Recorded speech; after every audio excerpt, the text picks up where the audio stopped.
Before we get into today's checkout, I want to invite you into something brand new, our free Slack Add to Cart community. After 4 years of bringing you experts and leaders in e-commerce, I thought it was time to connect to you, our listeners. I have no doubt that you can share experiences, tips, and questions that will help you in your e-commerce businesses and careers. It makes sense to bring you all together. If that sounds like a community that you want to be a part of, head on over to addtocart.com.au/e-commerce-community to join. Welcome to The Checkout. We catch up with previous Add to Cart guests and ask them 5 quick questions to get to know them better and leave you with a little extra inspiration to get through your Friday. Here's your host, Bushy. Today's checkout features Laura Thompson and Sarah Sheridan, co-founders of Clothing the Gaps. Clothing the Gaps is now Australia's leading Indigenous fashion brand and arguably Australia's foremost brand when it comes to leading real social change for Indigenous Australians.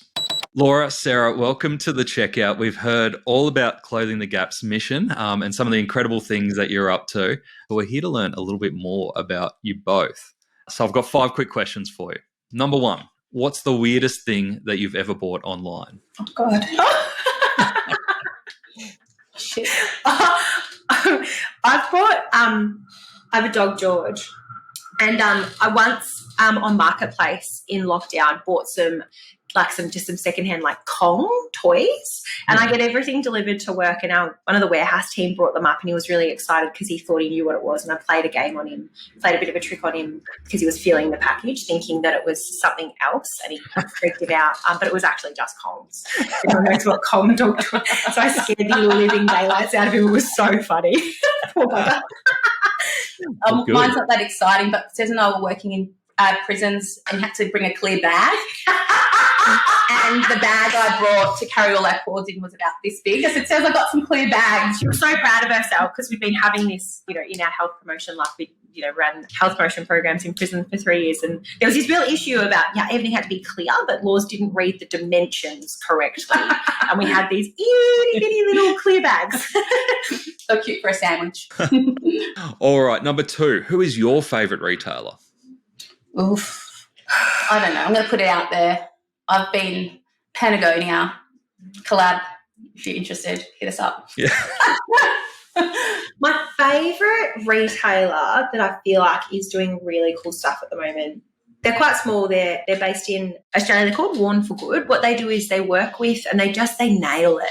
They're 100% of the profits go into a different charity every quarter. What they do is they take excess. So they're solving this really amazing circularity gap, and they're taking excess product from high-end brands and then offering it in sort of a resale market, but essentially as a fundraiser.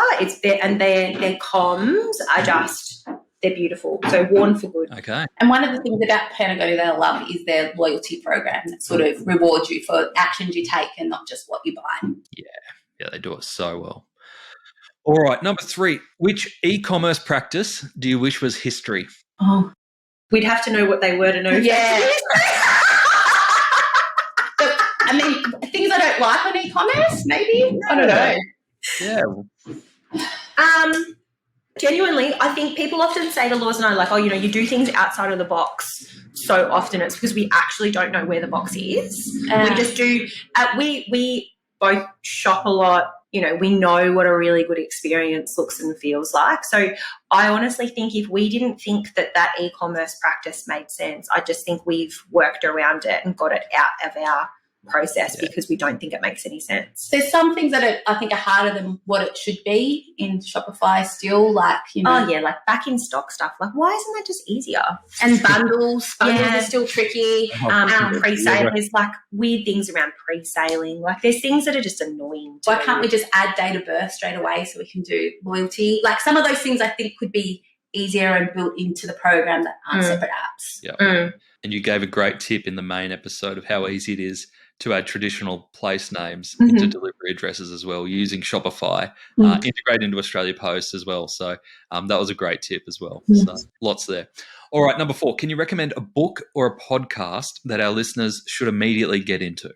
Good is the new cool. Yeah. It is this amazing, amazing book. And the two fellows that wrote it, my brain always skips them.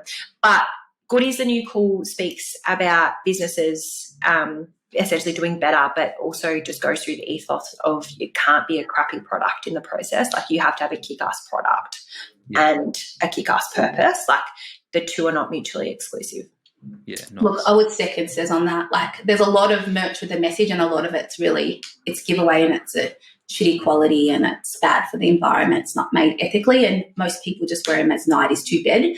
So we're really about how do we create cool merch that people look good in and, you know, hand down for generations. And Good is a New Cool really talks to that. And for businesses who businesses can be both cool, make money, and make a difference. Brilliant. Last one. Finish this sentence. The future of retail is? Really exciting if people do it well.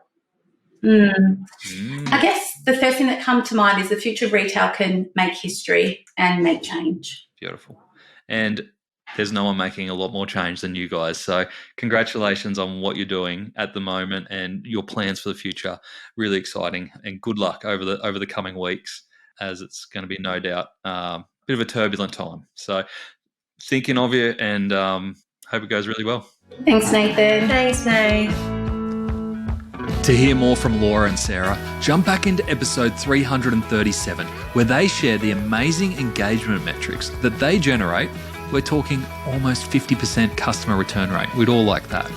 They also share their battle with the American clothing giant Gap, and how to meaningfully acknowledge or honour Australia's Indigenous culture within your business. Thanks for listening, and until next time, keep adding to cart.